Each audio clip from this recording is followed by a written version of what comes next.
policies of the Board of School Directors will please come to order. Will the secretary please call the roll? Director Gokul Gandhi, Present. Director Leonard, Present. Director Simpson, Present. Director Taylor, Present. Chair Peterson. Present. You have 5 members present.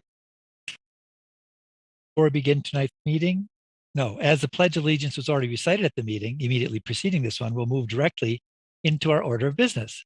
But before we begin the meeting, we will have a short announcement regarding interpretation services for Spanish-speaking members of our audience. Buenas tardes.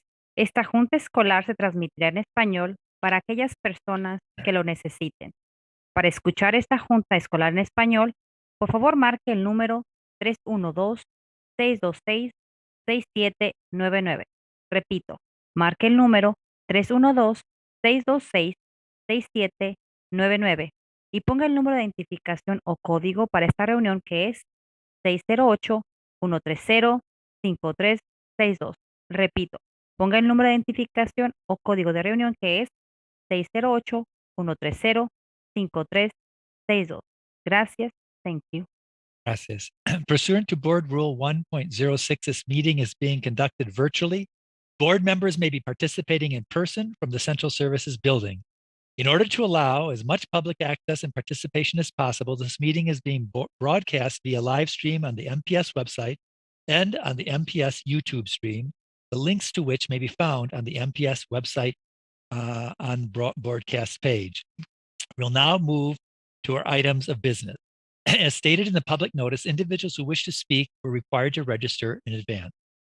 I ask those waiting to speak to please remain on the platform until you're called upon. Although we are on a virtual platform, we will still use Robert's Rules of Orders, which dictates that all comments should be directed to the chair. Also, any questions or requests, including those from the board members or the administration, are to be directed toward the chair, who will determine the most efficient way of addressing them. As always, written testimony will be accepted for transmittal to the board.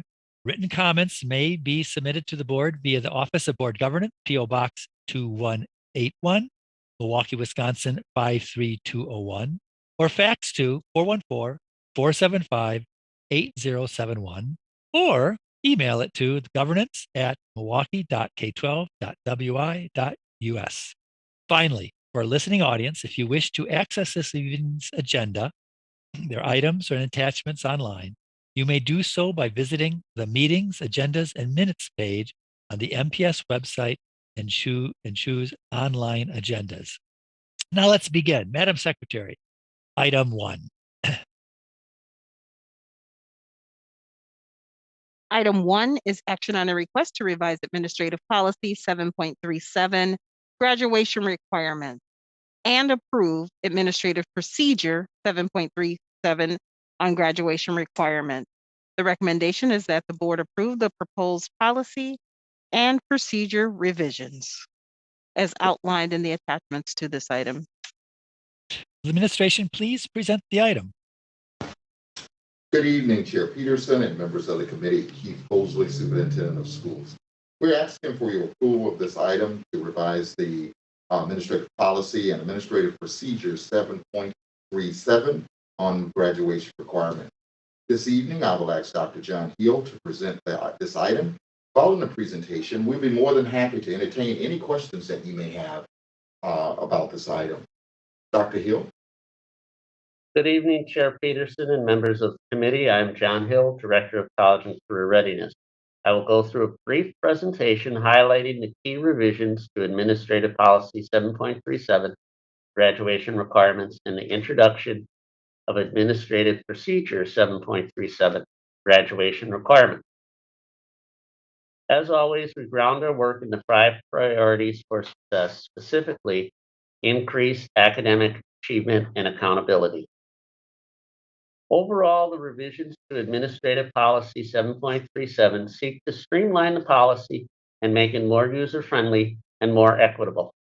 We reviewed state statute and other Wisconsin school district policies and procedures. We also received feedback from administrators, school counselors, teachers, and students. Overall, the graduation requirements remain as they were, with only a few additions.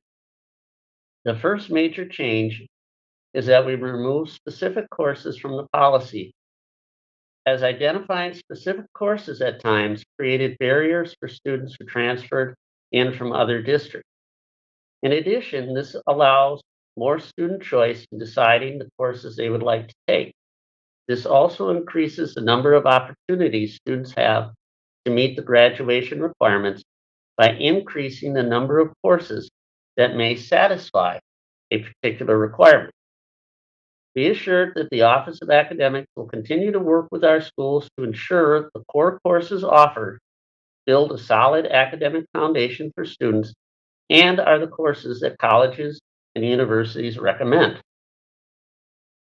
2 credits of world languages will remain as a graduation requirement.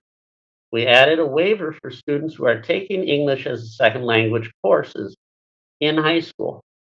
Now, students whose first language is not English will not have to take 2 credits of world language while also learning English at the same time. The students will still need to meet all the other requirements and earn at least 22 credits overall. Academic and career planning is already a state requirement for students in grades 6 through 12. We have merely codified it as a graduation requirement. Academic and career planning is a significant activity that helps our students discover more about their interests, where they want to go in life, and begin planning how they will get there.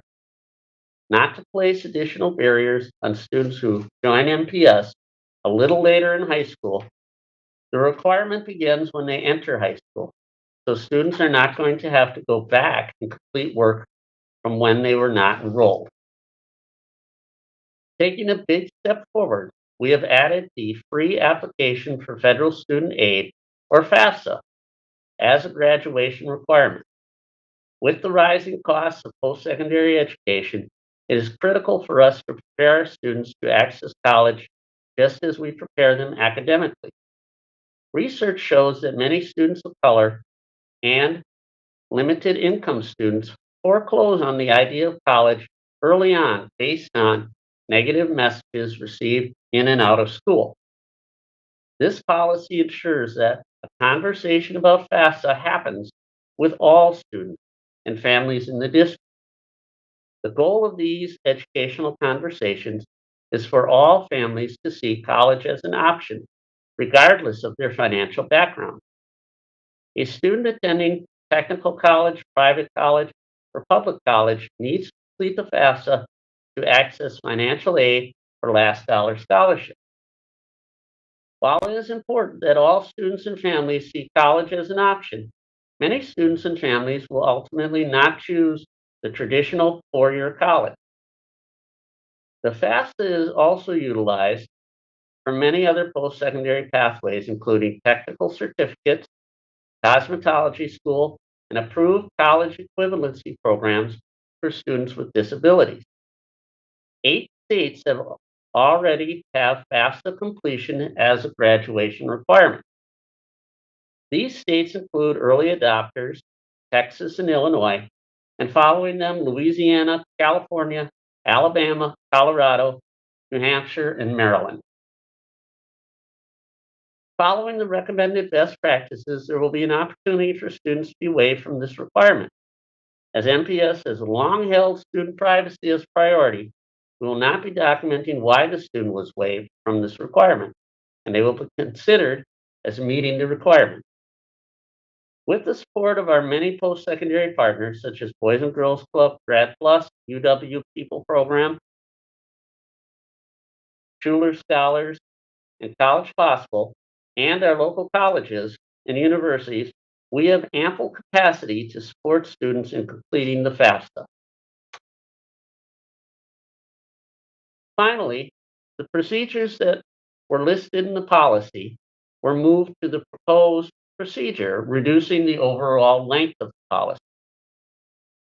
With the increase in students taking college courses through dual enrollment, the procedure addresses how dual enrollment class may be counted as meeting a graduation requirement. The procedure also gives greater clarity to early graduation. This includes specifying a date and the semester of declaration of early graduation, the meeting requirements, approval process, and the different graduation ceremony options.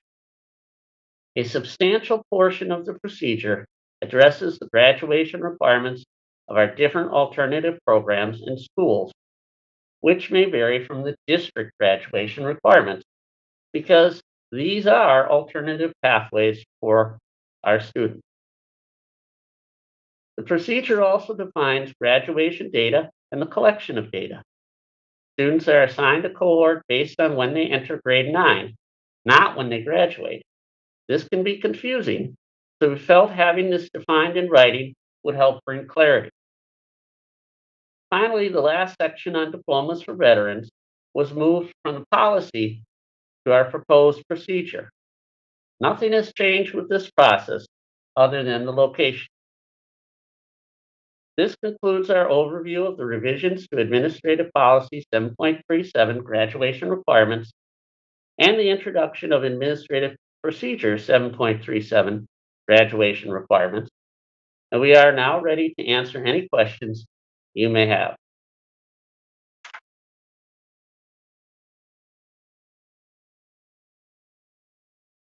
Thank you.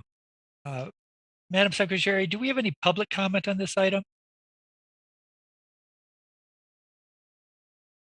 Yes, Mr. Chair, we do have an individual registered to testify on this. Would you like to go to the speaker?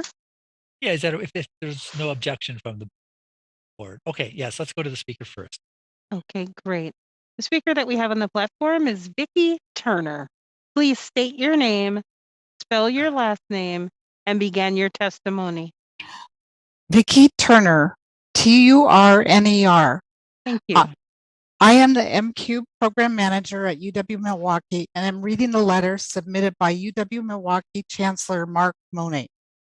I am writing in support for Agenda Item Number 1, Revising Administrative Procedures 7.37 Graduation Requirements. In 2020, 242 MPS students enrolled as new freshmen at UWM after receiving assistance from the College and Career Centers to file the Fafsa and complete college applications, and the majority received a Pell Grant. Based on UWM enrollment information, an even higher percentage of MPS students who do not file a Fafsa may be Pell Grant eligible.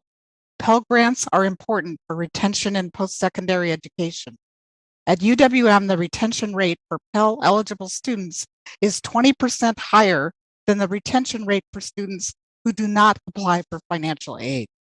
The Wisconsin Policy Forum has reported a statewide decline of 12.2% in Fafsa filing over the last 2 years. This trend is concerning as Fafsa is a critical step for many students who need federal financial aid to attend college. There is also a disproportionate impact on underserved groups. Wisconsin ranks 41st nationally in FAFSA completion rates, and the National College Attainment Network estimates that Wisconsin high school students left almost $50 million on the table in 2021. MPS's forward-thinking approach will help send our state rank in the right direction. I reiterate my strong support for this important graduation requirement. It is my belief that education changes lives, and as the first generation college student, I know this to be true. I encourage you to support and approve revising Administrative Procedure 7.37 graduation requirements. Best regards, Mark Monet, Chancellor, UW-Milwaukee. Thank you very much. And that seeing no other public testimony, we'll go to the board, and I see Director Gokul Gandhi. Director Gokul Gandhi. Thank you, President Peterson. I have a few questions. So I guess first, what is our current FAFSA completion? Administration. Chair Peterson, Director Gokul Gandhi. Our current FAFSA completion rate at this time is 42%. We do anticipate that should go up as the FAFSA stays open until September 30th. But right now we're at 42%, using the DPI methodology of tracking FAFSA completion. Great. And do any other schools in the area have this policy of FAFSA completion as a graduation requirement? Administration.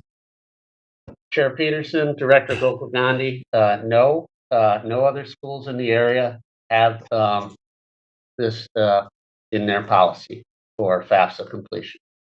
Okay, so I guess I wanted to ask, do you feel that FAFSA completion is an accurate measure that a student is ready to graduate high school?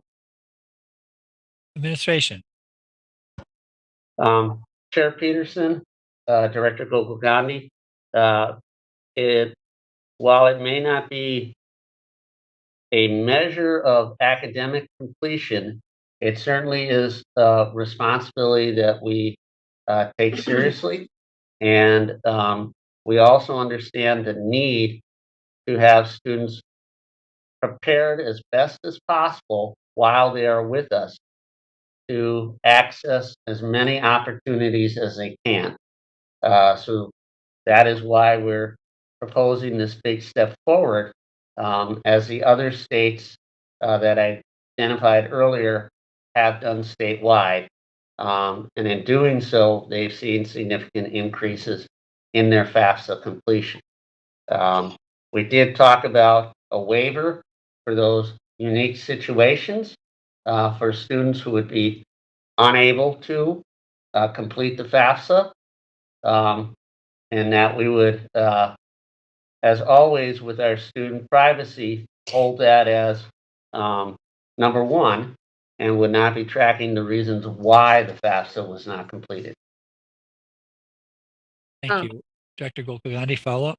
Yes, I just what I struggle with, I'm not like opposed to children filling out the FAFSA. I think that's a great thing.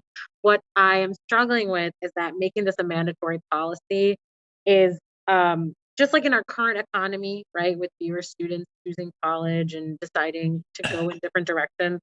I don't know that making this a mandatory procedure, especially given the fact that I think in the policy there is a place that allows them to abstain, allows parents to abstain and obtain a waiver. And so codifying this to me feels like, we codify things to make sure that they reflect stances that the board wants to take in terms of process and improvement. And I just don't know that making this a policy and then not really enforcing it is like the best way forward. When I was at Bradley Tech, I know that our counselors and college center coordinator used to spend a lot of time doing this with kids. And so I just am a little, I guess, ambivalent on making it policy, because I do think like we're doing what we can to advance making sure children complete the FAFSA. And so I just want to be mindful of any unintended consequences that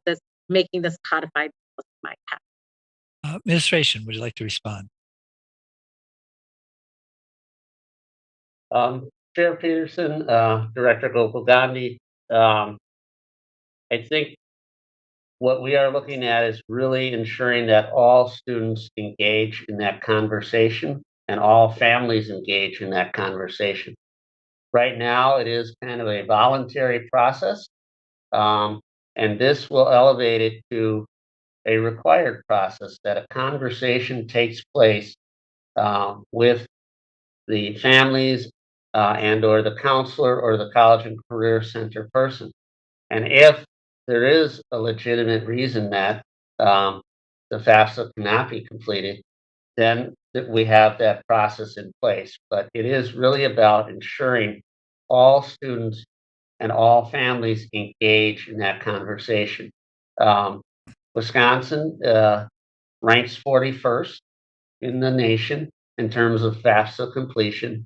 And I believe the last statistic I saw, we were 15th highest in student debt. And so really,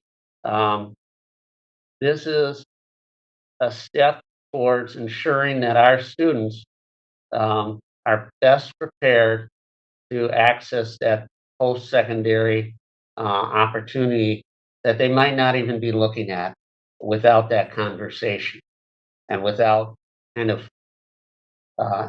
requiring that conversation to happen. Director Simpson. Thank you, President Peterson. So my question is also related to FAFSA. I love that. We want to encourage our students to fill out that form. As a parent who did this with my daughter at a time when there wasn't as much support, it can be, provided by the district. It can be very confusing and overwhelming. So, I appreciate that we're trying to provide this opportunity for our students and support our families. My question is with staffing. If we're going to have every student fill this out as a graduation requirement, do we have a plan in place for kind of meeting that higher demand that will come before us?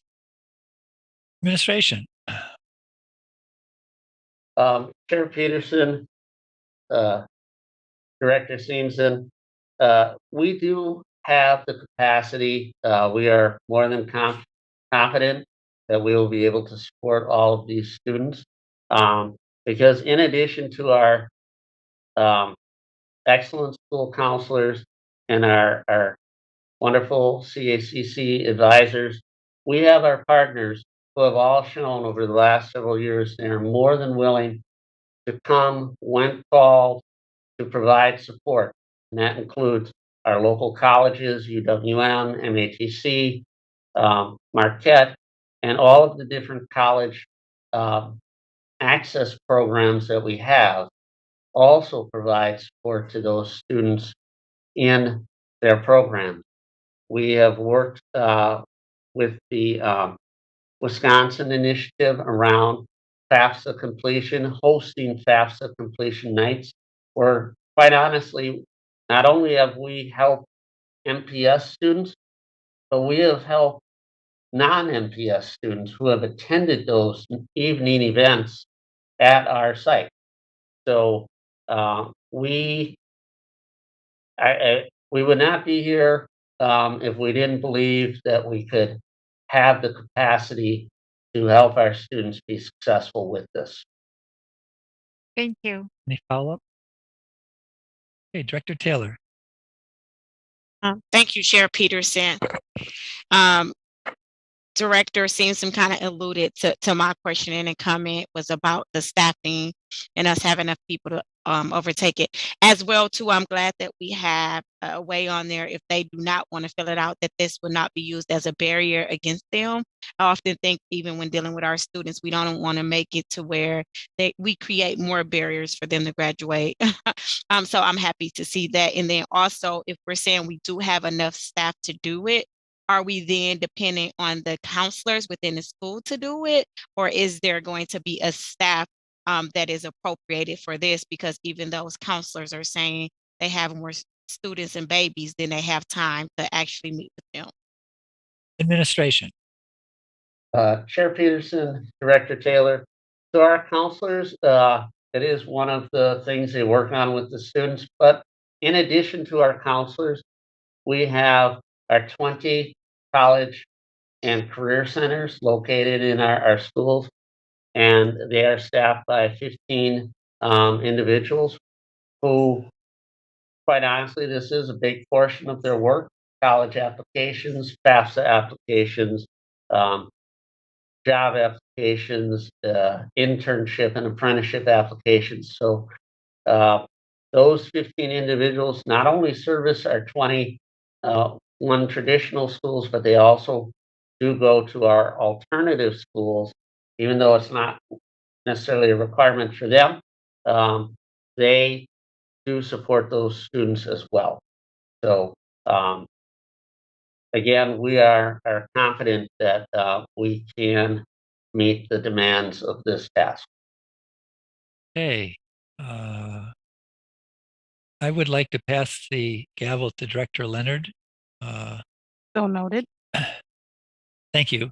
I appreciate the questions that have been asked. I think they provide more information about, what it will take. I do think, though, that I appreciate also the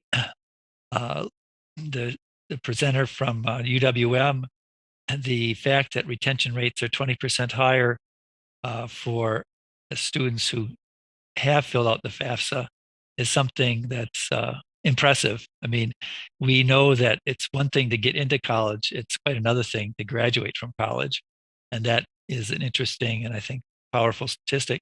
The other thing, and correct me if I'm wrong, administration, I understand that even to get into the MATC Promise program, which is free tuition, which is obviously something we all support, and it's a great leveler. Hopefully, someday it will go up to all public colleges. But I believe they have to have a FAFSA filled out in order to get that. Is that correct?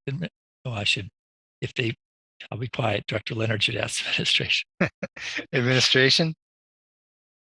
Chair Leonard, Director Peterson, members of the committee, yes, that is correct. To access the MATC Promise, Bucky's Promise, any type of financial aid package, a college, whether it's 2-year or 4-year, is going to need to have a FAFSA completed. Thank you. No further comments.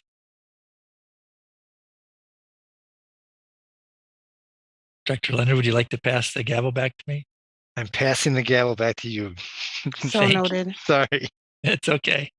Any other questions or comments by the committee, either on this or any other part of the graduation comment? I see the administration has a comment. Chair Peterson, members of the committee, we would like to make a recommendation on the floor.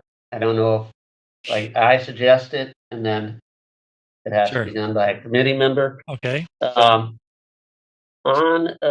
the administrative policy on page 2, letter E, we talk about students shall complete the free application for federal student aid unless waived by the chief academic officer. We would like to add or designee to that sentence. And then we would like to do the same thing in the procedure on the very first page, number 2, 1D2, it would be students shall complete the free federal application for federal student aid, FAFSA, unless waived by the chief academic officer or designee. Okay. When we make the motion, when someone makes a motion around this, I'll ask them to include those 2 items. Any other minor corrections or comments from the administration?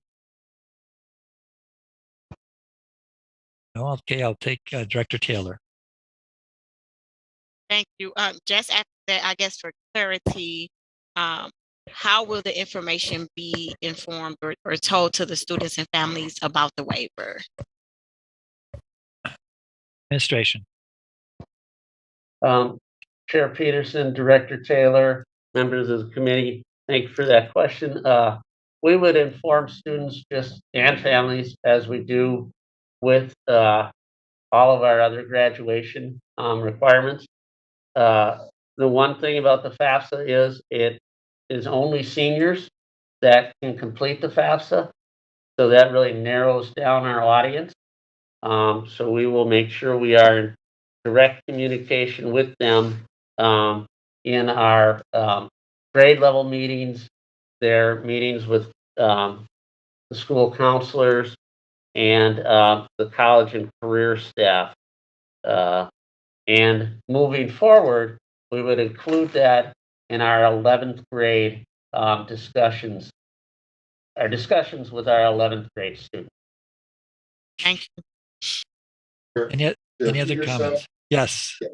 Chair Peterson and members of the committee. Also, there is I just need to put my eyes back on it, but there's a spot where we want to make sure that we have parent/guardians, not just parents, because it could be a guardian as well. So just making sure that guardian is added. That's for the FAFSA. That's with the FAFSA or all in all Yes. cases? In all cases, as well as procedures. Okay, so very good. Parents / guardians. That would be another amendment we would make.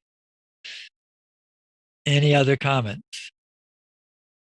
Does anybody want to take a motion? Dr. Gokul Gandhi. I move to approve the administrative policy as presented by the administration with the additions that include adding a designee as well as guardian. And policy and procedure, could I ask you to make? I'm so sorry. Administrative policy 7.37. Yes, 7.37. And the procedure. And the procedure. And the administrative procedure 7.37. Sorry. Sorry. Thank you very much. Seeing no other conversation, Dr. Mann, can you take the roll? On Director Gokul Gandhi's motion to approve the administration's recommendation for the policy and procedure revision for 7.37 policy and 7.37 procedure with the added language of any place in the policy or procedure that states chief academic officer, that the language or designee be added. In addition, any place in the policy or procedure that states parent, that the language be updated to read parent or guardian. Is that reflective of the motion? Yeah. Thank you. On the motion as read in the record, Director Gokul Gandhi, Aye. Director Leonard, Aye. Director Simpson, Aye. Director Taylor, Aye. and Chair Peterson. Aye. That's 5 ayes. The motion passes. Madam Secretary, next item, please. The next item is item 2, which is action on adoption of a proposed procedure on time schedules and workload.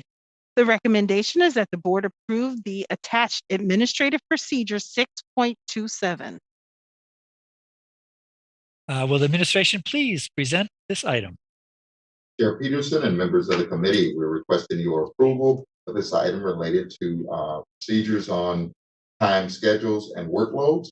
This evening, Adrian Madeline is with me to give an overview of this item. Upon completion, we'll be more than happy to entertain any questions. Adrian. Thank you, Dr. Posley, Chair Peterson, members of the committee, Adrian Madeline, Chief Human Resources Officer.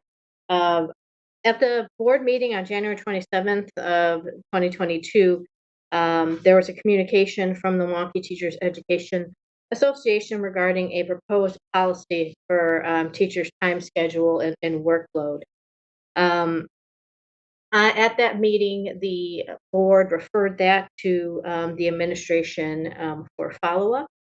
And on March 24th of 2022, the board directed the administration to form a committee of various stakeholders to review the proposed policy changes and to develop a recommendation for the board to consider. Based on that directive, I engaged stakeholders, including the Milwaukee Teachers Education Association, Administrators and Supervisors Council, various district administrators. We had principals and HR staff that participated on the committee. We formed it. We had a number of meetings to go over the proposal, and tonight we're here to present a procedure that we feel that will serve the district and in the interest of all parties. So I'm happy to report that, and I can briefly walk through some of the proposals here. To begin with, I definitely want to emphasize that this procedure actually was in place. I want to say a number of years ago, there was an administrative procedure, time schedules and workload for certificated staff that was in place. It was rescinded in 2014 by the board. And so now a lot of the proposals kind of relate to some of those items that were in that procedure. And so we worked off of that item and modified that essentially to see how we can update that to meet the needs of the district and codify what the district is currently doing. So based on that, we worked off of that procedure. When it comes to the highlighted items here, under 2 Teacher Day, the idea here was to codify somewhere the expectations when it comes to the teacher schedule when you have the high school and traditional middle schools, how many classes, what the class load is expected of you, what's your prep time, what's the duty. So a lot of that information is outlined. As I mentioned earlier, a lot of this is stuff that we are currently practicing in place, but this is a place where we can codify it. And so it's nice to have a place where you can point to people, this is what the expectations are, this is what needs to be implemented. And so we can have some consistency across the board and ensure that all of our certificated staff are being treated the same way across the district. So that's an important item there. We also codified on page 2, letter B, elementary school lunch. We wanted to codify in writing what our current practice is with regards to the 45-minute lunch that teachers get. So we wanted to make sure they had it in writing. They understand that they have a 45-minute lunch if they're not assigned to the duty, and there's a rotation that takes place for lunch duties. And we wanted to make sure that we had that in place in writing. Also, we wanted to ensure that we had information regarding the prep time that teachers are all expected to get and what the use of the prep time can be and special times. In particular, if at the elementary level, if a kid is going to a special art, music, or phy ed, what is the expectations for that elementary school teacher? Is that considered their own personal time to do their own prep, do whatever they need to? Can there be a requirement for a meeting, those type of things? We want to clarify in here that the expectation is when they're in the classes in a special, that elementary teacher has that time to themselves for use. So I wanted to codify there. And lastly, I think section 4 on page 3, additional compensation. We wanted to clarify and outline class coverage procedures. We've learned more than ever this past year. There's been a lot of strain on our certificated staff when it comes, and our paraprofessionals on covering classrooms. And we are seeing a lower and lower rate when it comes to substitute fill rates. We were having a harder time getting substitutes, so that's adding stress on the schools. And now we're putting more expectations and responsibility on our staff to cover classrooms. So we wanted to identify on here what the pay rates would be. So if you have a teacher that is required to sub a classroom, and if you're on a regular 7-period day, you'll get paid 1 hour at the part-time certificated rate if they ask to substitute a class. And then we have the rate on there for the block schedule that they would get paid 2 hours at the part-time certificated rate, considering our block schedules are roughly 90 minutes. So it's roughly double of what a regular traditional class would be. We want to put that in policy here or in procedure here, so we have that consistency. So principals as well as timekeepers at the schools, the secretaries know this is the expectation of what you should be entering in for the time. And so I think that's a big important step that we have in here. And B, we added language. They're always supposed to ask for volunteers when it comes to class coverage when we can't get a sub. And letter C, teaching and overload. That's definitely something that's specific towards the high school level when you have periods. And let's say we know that you're not going to be able to get a sub for this specific, let's say it's a physics class or whatever it may be. A teacher can step up and say, I will give up my prep for the entire semester, and I will take this extra workload on and teach this extra class for the semester. I'll be the teacher of record. And based on that, we have a little bit higher rates of pay that we give those individuals, considering they're going to have to prep more on their own. They're taking on a class. They're not just subbing. You're going to have to prep. You're going to have to grade.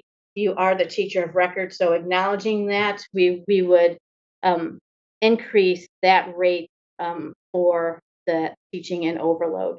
And then lastly, in D, we have a section on here on funding that basically states any of these implementations of the compensation items here, a school will not be harmed by that. If there's something budgetary wise, we're going to have the funding for that additional pay come out of a central budget account that we have.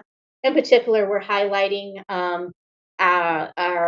we have a substitute, a budget line that we have for substitute teachers. We would access that to cover any additional funds that may be needed to cover any of these provisions as they move forward. Again, our intent is we're not trying to penalize any schools for these type of these additional compensations that we need to implement. We want to ensure and do whatever we can to make sure our classes are covered. We want to make sure that we recognize the individuals and our staff that are actually providing the coverage and acknowledging that this is added to the workload, is added to stress. So we want to make sure we acknowledge that. And we wanted to make sure that we had that language in there. I know the committee wanted to make sure that was there. So we understood, and the schools know that they aren't going to be harmed principals, that they're not going to be having to be concerned about whether they have to somehow find the funding to cover these items. And generally, that's a summary of the proposed procedure that we are presenting tonight.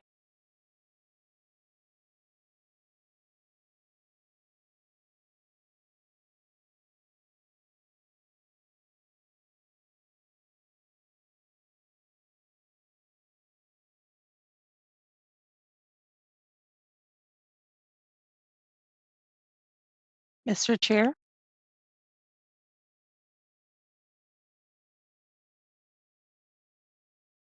Mr. Chair?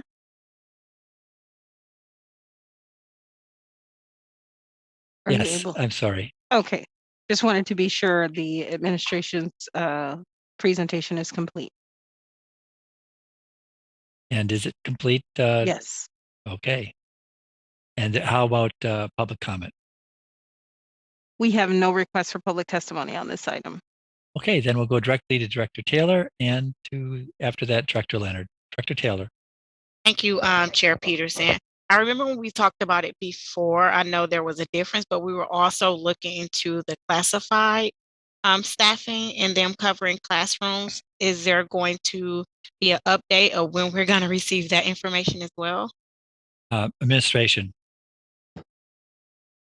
Chair Peterson, Director Taylor, Adrian Madeline, Chief Human Resources Officer. Yes, that was taken into consideration. And when we started looking at this procedure, the procedure identified certificated staff. We didn't have another procedure that addressed classified staff, but we have worked with stakeholders, and we've talked about addressing some of the issues related to paraprofessionals and codifying some of their concerns. And I can tell you that we've worked on addressing the additional compensation for paraprofessionals to cover classroom. And we are, administration is agreeing to raise the rate currently at $5 an hour that paraprofessionals receive for covering a classroom. We're going to be increasing that to $8 an hour in recognition of the burden that is taken on, and the fact that the rate hasn't been changed in a while. So we definitely are looking at that. We have working on internal like documents to codify the different like schedules that a para can work with, and lunch hour, those type of items. Bringing that into a procedure would be a little bit challenging is that could fluctuate if we're talking about start times and we're talking about lunchtime. So we have worked with the stakeholders and we are addressing those issues and worked with the union and addressing some of the concerns related to the paras and having documentation out there that outlines the expectations related to paras. We didn't feel that it would be appropriate for a procedure specific to paras. It would be a bigger discussion if we would do a procedure on schedules and workload related to all classified staff. So that's where we are right now. Just for the listening audience, just a minute, Director Taylor, the $5 and $8 is in addition to their hourly pay, obviously. That's, yeah. Director Taylor, follow up. Yeah, thank you. And that is in addition to their regular pay, but if we think about it, a lot of them are covered classroom for whole semesters and have definitely stepped up during COVID. So I don't want to in any way insinuate, that they should be jumping up for the $5, knowing that we are our team players, but they are covering whole class and taking on the responsibilities such as certified staff, even though they are not that. And so another thing I want to say is I understand it may be a task to have the paperwork and policy, but if we want to be an organization that says equality and we want to set the standard for treating people right, especially those individuals that work for us, then we have to put into the work. So to come back and say, hey, it's going to take a little more time, I understand that, but to not have some tentative date and then to say to do that paperwork takes extra work, I don't want anybody watching this classified staff feel like they are not worthy of the work that we have to put in and we don't appreciate them. And this isn't saying anything intentionally against Adrian or the administration. Just coming from that background and being that para too, oftentimes you did not feel appreciated in the district. So I am hoping that instead of saying this is something that we are working on, that we come up with a tentative date for this policy and ensure that they know that this is what they'll get. And if we're going to change the amount from $5 to $8, there has to be some type of policy and documentation if we're doing that. Administration, would you care to respond? Yes. Chair Peterson, Director Taylor, Adrian Maloney, Chief Human Resources Officer. We definitely can look. I want to be clear. We value all of our employees. We currently haven't had a procedure for that address all classified staff because there's such a wide variety of classified staff, and I think that is the challenging part, and trying to incorporate this in a general procedure. And being that it's a procedure, we want to have something that we don't have to come back like often to modify and change. So there is a challenge there.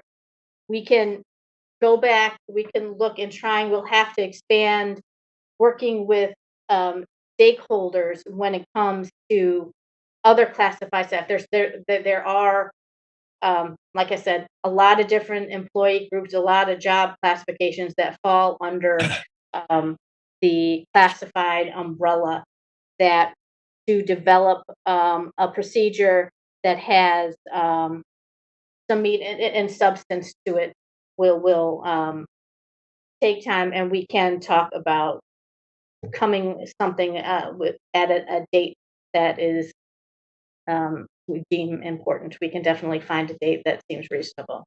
Chair Peterson and members of the committee, one of the things that we will look at is the two things. Number one, when you talk about workload as well as the schedules, we have addressed right out the gate the difference in pay. So it's $8 additional. That is something that's going to be out there in writing for leaders to be able to address that particular. The other piece is what codified as the lunch. Their lunch is going to be the same. They're going to get their lunch, and it won't be like with the teachers where a portion of their lunch duty is scheduled on a rotating basis if needed. With a para, that is not the case, and so therefore we're working through those kinds of things. And like Adria just stated, that they start at so many different times. You got early paras, got people that stay late. So it's going to take a little work to get our hands around that. but by all means, we have been working with the MTA in regards to this, and we are working in an urgent fashion to be able to come back, but also to let you know that we value our employees, and we have looked at this whole thing around scheduling, and when we have also addressed the hourly rate as well to make sure that's in place. Thank you. Anything else, Director Taylor? No, I'll just follow up with administration. Fine. But thank you, Chair Peterson. Thank you very much. Director Leonard and then Director Simpson. So you really answered most of my questions. Thank you, Director Taylor. I mirror what you're saying.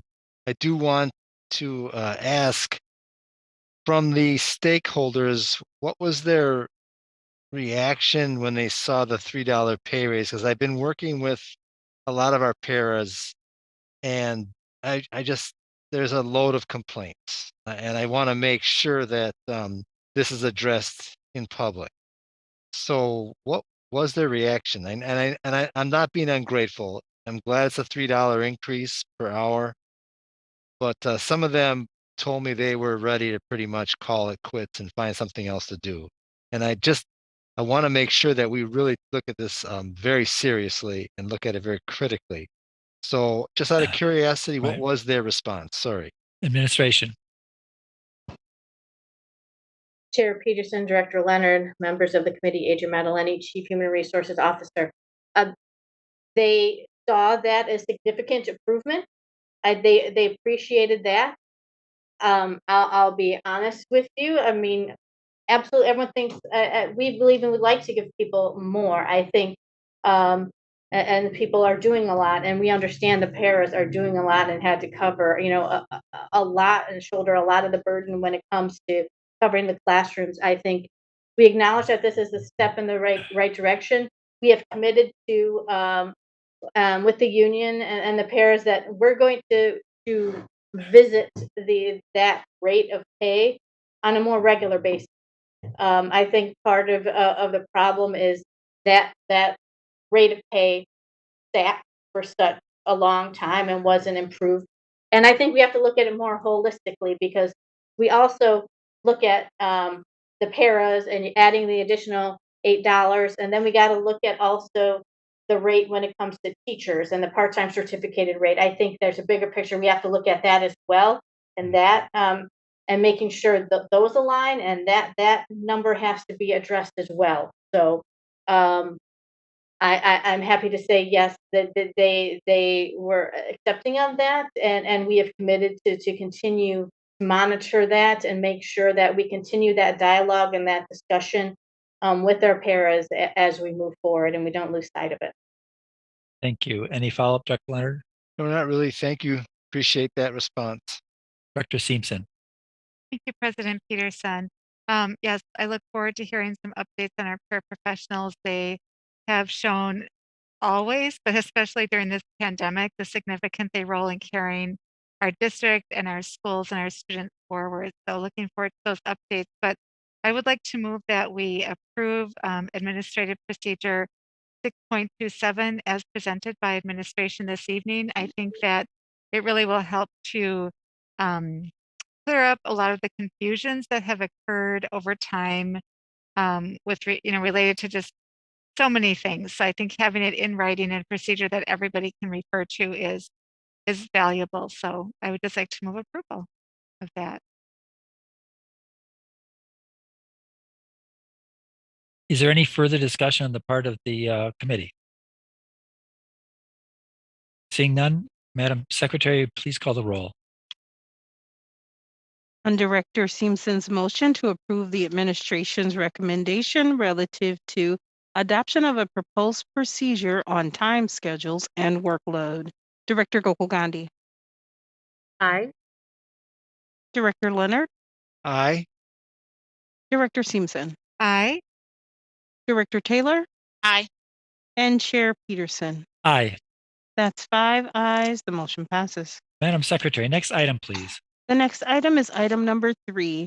Action on adoption of proposed revisions to Administrative Procedure 6.23, Parent 3, and 6.23 parent 4 on filling principal vacancies and assistant principal vacancies. The recommendation is that the board approve the revisions to administrative procedures 6.23 parent 3 and 6.23 parent 4 as indicated in the attachments to this item. Will the administration please present on this item? Chair Peterson and members of the committee, we're requesting your approval of this item related to adoption of the proposed revisions of administrative policy, administrative procedure 6.23 parent 3 and parent 4 on filling principal and assistant principal vacancies. This evening, Adrian Maddalini is with me to give an overview of this item. Upon completion, we'll be more than happy to entertain any questions that you may have in regards to this. Adrian. Thank you, Dr. Posley. Chair Peterson, members of the committee, Adrian Maddalini, Chief Human Resources Officer. At the regular board meeting on February 24th, 2022, the board referred communication 2122C005 from Milwaukee Teachers Education Association regarding proposed revisions to our procedure related to principal hiring and assistant principal hiring to administration for follow-up. Came back the next month, and on March 24th, 2022, the board directed the administration to meet with key stakeholders, develop a committee, and come back at a later date with some consensus on a proposed revisions to the two procedures related to principal vacancies and assistant principal vacancies and filling them. And based on that, we're here tonight. Happy to report over the past couple months, we've developed a committee, including the Milwaukee Teachers Education Association, the Administrator and Supervisors Council. We have a variety of principals, district administrators, and HR staff that participated. And we're here with proposed revisions for the committee to consider. And I can briefly walk through them with you. The first one would be 6.23 sub 3, which is filling principal vacancies. I would say overall, a lot of the revisions that we were making just simply reflect the current practices that we have in place related to hiring the principals and assistant principals. It's really codifying the practice of how we put together the interview teams, how HR process them. So I think we did a lot of updating. So when it comes to the principal vacancies, one under A, the big item that we added there was just to emphasize that the goal of the district and administration is to gather school input, and we understand the importance of having them involved when it comes to the hiring of principals. As a school community, they should have a part in the process, and we want to make sure that we reflect that in this procedure, and we call that out, that we do appreciate and understand the importance of having them, and we will do what we can to ensure that they are a part of the process. Next things, we did some cleanup language under B regarding like where we advertise for our principal vacancies. We called out specifically WeCan, the Wisconsin Education Career Access Network website. That is probably the premier site for posting jobs for educators in the K-12 arena in the state. So it's important we call that out. We also call out that we'll do national publications as well. And then we emphasize that we will use the Thursday update. That's our district communication tool to notify all of our staff of when these positions will be posted. So we wanted to add that language, but also added that we would use any other MPS communication tool, because we know the Thursday updates may be called something different later. Things might change. we did some cleanup language. There's some reference to old divisions in human resources, so we updated the names there. When it comes to screening of applications, we just added some language clarifying when we look at qualifications for experience. It's successful. It's 5 years of successful professional, fully licensed experience. We want to make it clear that we count those years of service when you're a licensed educator. Turning to page 3, we removed the superintendent's review committee. That's language that's been there for a while that we haven't used. I want to say at least 15 years plus that I've been here. We feel we don't need and we don't practice where we have a committee that kind of reviews all of the qualified applicants and then determines who gets to go to the school community, the school interview panel. Basically, we currently have the talent management team. They do initial screening, and all those candidates that meet the minimum qualifications, we do forward to the school interview panel or committee to consider. If there is more than 8 individuals that meet those minimum qualifications, that interview panel will have to do their own screening and rate them and determine who will, based on rank, will get whittled down to the top 8 that will be interviewed. So we wanted to get that section 4 out of there, as that's not something that we currently do. Under section 4 on the school interview panel, we felt it was important, and the whole committee felt it was important that we added a sentence there, some language that emphasized that all school-based employees that fall in one of the employee groups that are cited that participate in the interview panel have the opportunity to participate and volunteer and be a part of an interview panel. We think it's important that we call that out, that everyone at the school level, you're eligible to participate and you can throw your hat in the ring. And if there's more than enough people that volunteer, then we look at doing an election and you can participate. So we wanted to make that clear and avoid any confusions that might be at the school level, where people feel, oh, I can't be a part of the team for one reason or another. So we definitely want to include that in there. And we also, at the same time, in 4B, kind of highlighted the regular education. Because sometimes when the other certificated staff, speech pathologists, school counselors, they don't necessarily know that they fall under that umbrella. And so we want to make sure that to call them out that they are able to participate and they would fall under that bucket when it comes to the composition of the interview team. When we get to letter I, we added some language that we're allowing a current principal the ability to sit on an interview panel from another school. So let's say of a similarly situated school, we feel like maybe that will be a good option. I think the administrators thought that would be a great idea. The principals, they thought they would like to have that opportunity, and we felt that it makes a lot of sense if we can identify another school, whether it be someone like from a middle school principal, that they could have some added value, that they could participate at least and bring that perspective. So that's just an option. We still allow a retired principal or an assistant principal with a number of years of experience to participate in the panel as well. So that would still be there. So that was an important provision that we wanted to add.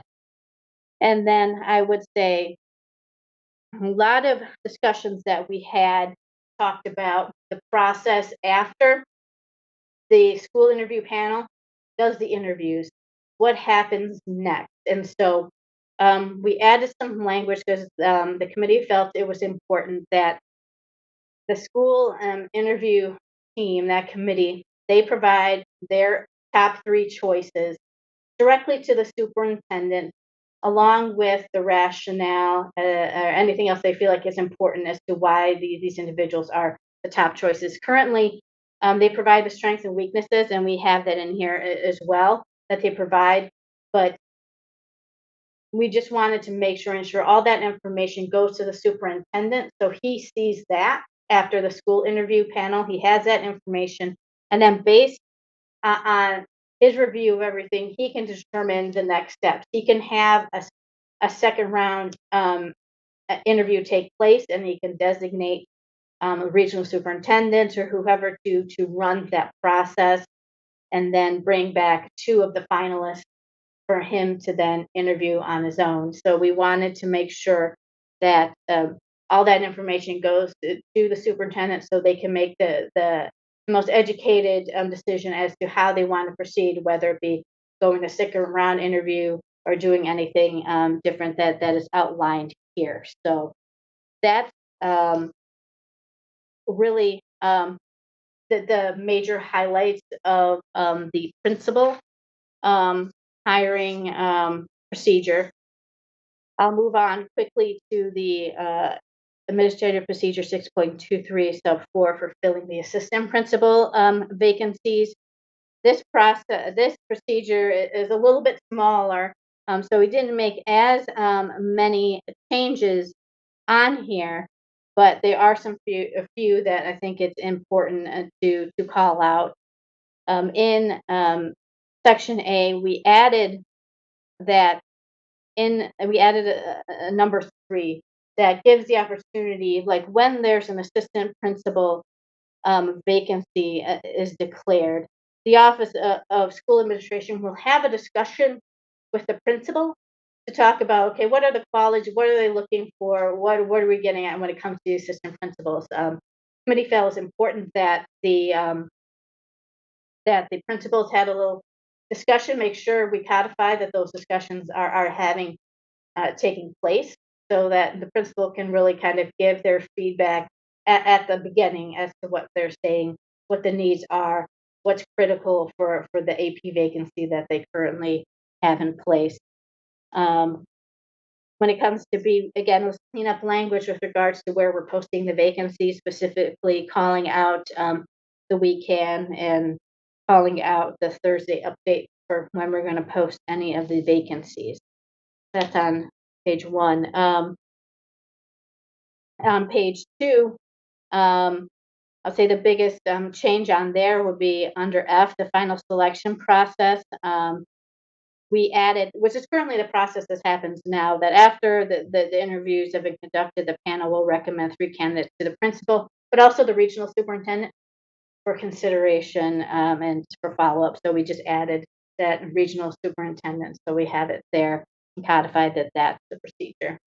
And that's a brief summary of the assistant principal procedure that we are looking for approval for tonight. Got to do it on the last item, but I will do it here. I personally want to thank all of the committee members that participated in this. I know we did a number of meetings, and I appreciated all the feedback. MTA, ASC, the district administrators, all the staff that participated, the principals, the teachers. So I really want to acknowledge their hard work in participating in not only the principal and assistant principal vacancy committee, but then also the one for the certificated workload. So definitely want to mention that. And with that, I'll answer any questions you may have. Very good. Dr. Mann, do we have any public testimony on this item? We have no request for public testimony on this item. Okay, so committee members, who wishes to make comments or ask questions? Director Simpson. Thank you so much, President Peterson. And thank you for the work that went into all of this. I know it's a lot. I do have one question regarding the schools that can interview for a principal position, and when they make their selection of 3 and they're presenting that, is there a reason why they cannot do a rank order? I know I've been asked that by parents, and they just seem very frustrated by that. Like, why can't we tell them the one we really want? So is there a reason that they're not presented by that interview team in a rank order? Administration. Chair Peterson, Director Seamson, Adrian Madeline, Chief Human Resources Officer. Yes, we had a lot of discussion on the committee about this. Historically, we don't, for any of our administrator positions, we don't provide rank orders. There is, and we consulted with the city attorney's office. There is a level of liability potentially that you expose yourself to if you are going to provide a rank order. And for some reason, if that individual that is ranked number one doesn't get the position, that adds, I guess, a little more fuel to the fire, I should say. And so that's one of the considerations we were kind of advised on, to try and stay away from that. I think another reason is we do want, when you get to the next level, we do at some level want you to have a fresh slate. We want everyone to kind of have that second round, of fresh set of eyes, a new perspective, that you don't necessarily want to be kind of, I don't know if we want to say biased, or have that kind of in the back of their mind, essentially what they may have ranked. That, okay, this person came in 3, so maybe, they aren't as good. I need to second guess what I was looking at. But we do feel that the additions that we made, and we talked about the information that they can provide, in addition to the strengths and weaknesses, and why they feel each one of the candidates should be considered, will get to the same information that the superintendent needs. Like, it'll get to the same point where superintendent will know really, like, why this person was made it to the top 3, and can really make a good determination based on the recommendations, and will have the thought from the committee for him to consider, or her to consider. Any follow-up, Director Seamson? No, just thank you. And yes, I do hope that adding that little narrative piece where they can speak more directly about why each individual might be a good fit for their school, maybe that will kind of help, in this process, and help parents feel that their voices are being heard. So thank you. Any other comment from the committee? Seeing no more comment, could I get somebody to make a motion on this topic? Dr. Gokul Gandhi. I move that we approve action on adoption of proposed revisions to administrative procedure 6.23 parents 3 and 6.23 parents 4 on filling principal vacancies and assistant principal vacancies. Thank you very much. Dr. Mann, would you please take the roll? On Director Gokul Gandhi's motion as read into the record. Director Gokul Gandhi. Aye. Director Leonard. Aye. Director Seamson. Aye. Director Taylor. Aye. And Chair Peterson. Aye. That's 5 ayes. The motion passes. Madam Secretary, next item, please. The next item is item 4, action on resolution 2223R-3 by Director Gokul Gandhi on communications to the board. The recommendation is that the board determine how it wishes to proceed with this item. Will the Office of Board Governance please present this item? Yes, Mr. Chair, members of the committee. The resolution is submitted, and we are here to respond to the resolution as directed by the board. We will follow the board's wishes on this resolution. Okay. Does the Office of OAE wish to make any comments, or are there any comments left from him? I do not believe that Mr. Chasen is with us, but we Right. can go to the administration. Yep. Okay. Administration. Chair Peterson and members of the committee, we look forward to working with the Office of Board Governance as well as Office of Accountability and Efficiency as we work together through this process.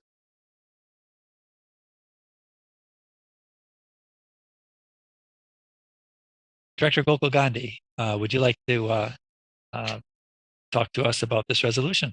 Sure, just some quick comments. This is really in response to, I know we've had a couple of times over the school year where there have been complaints or, issues that haven't necessarily come to the forefront. And so this resolution is just in response to making sure that we have some language around ensuring that any and all complaints are being recognized by the board and being responded to in a timely fashion. And so this is really just some codified language to make sure that we are really being held accountable to our constituents. Thank you. Is there any public testimony on this item, Madam Secretary? Mr. Chair, we have no request for public testimony on this item. Is there any other comments by the members of the committee? Director Gokul Gandhi, would you like to make a motion in favor of your resolution? Sure, I move that we adopt resolution 2223R-003. Any further conversation? Seeing none, Madam Secretary, please take the roll. On Director Gokul Gandhi's motion to adopt resolution 2223R-03. On the motion as read into the record, Director Gokul Gandhi, Aye. Director Leonard, Aye. Director Simpson, Aye. Director Taylor, Aye. and Chair Peterson. Aye. That's 5 ayes. The motion passes. Madam Secretary, next item of business, please. The next item of business is item number 5, which is action on a request to approve revisions to Administrative Policy 3.02, Budget Control, and Policy 3.04, Funds Transfer, and to reaffirm Administrative Procedure 3.02, Budget Control. The recommendation is that the board approve the revision as attached to this item. Will the administration please present the item? Peterson and members of the committee, this evening we're requesting your approval of the revision of Administrative Policy 3.02, Budget Control, and 3.04, Fund Transfer, as well as reaffirming the Administrative Procedure 3.02, Budget Control. This evening, Martha Kreisman is here with me to take us through this process, and after our overview, we'll be more than happy to entertain any questions. Martha? Good evening, Chair Peterson, members of the committee. Martha Kreitzman, Chief Financial Officer. The budget control policy expects reporting on revenue and expenditures to show that funds allocated are appropriate for expected revenues and expenses, and that MPS is staying within its budget. The revision to the policy was made to reflect the beginning of the year reporting. The reporting for the year is monthly, except for the beginning of the year, which is brought in November and reflects a quarterly report from July through September. There are a couple of reasons to delay the first reporting. At the beginning of a fiscal year, there will not be much to show yet regarding revenues received or expenditures during the summer months. Providing a quarterly report in November allows the accounting team to concentrate on closing out the past year and starting the new year. In October, a report is brought to the board to close out the past year. There is also a procedure for 3.02, and we are asking that the procedure be reaffirmed with no changes. For Administrative Policy 3.04, Fund Transfer, we are asking that the word fund in most cases be changed to the word budget. The reporting that takes place monthly to the board reflects budget changes, which could include fund transfers. Fund transfers would occur between funds, such as the School Operations Fund and the Construction Fund. While we would seek board approval for fund transfers, we also report to the board any budget transfers in the report on school fund transfers. I would suggest with this policy revision, if approved, we also change the report title that's brought to the board monthly to reflect that it's more than just schools, it's the district budget, and it's budget transfers, not fund transfers. Another change I would like to point out is Part 6 of the policy. This updates the title of a reserve fund to supplemental school support Budget Transfer Authority. The supplemental school support budget provides additional staffing allocations to schools in need, especially for the second semester due to enrollment changes. These changes would be reported to the board within 60 days to keep the school operational. And we can answer any questions.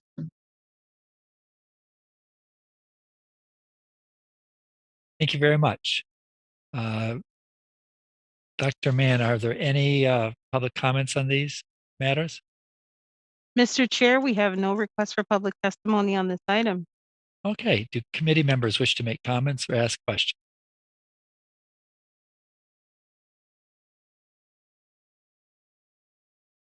Seeing none, could a committee member make a motion? Dr. Simpson. Thank you. I move approval of the revisions to Administrative Policy 3.02, Budget Control, and Administrative Policy 3.04, Fund Transfer, and reaffirm Administrative Procedure 3.02, Budget Control as presented by administration. Thank you. Madam Secretary, please call the roll. On Director Simpson's motion to approve the administration's recommendation relative to Administrative Policy 3.02, 3.04, and Procedure 3.02. Director Gokul Gandhi. Aye. Director Leonard. Aye. Director Simpson. Aye. Director Taylor. Aye. And Chair Peterson. Aye. That's 5 ayes. The motion passes. Madam Secretary, next item, please. Mr. Chair, that was the last item on tonight's agenda. There being no further business before the committee, this meeting is adjourned. Thank you, everybody, for participating.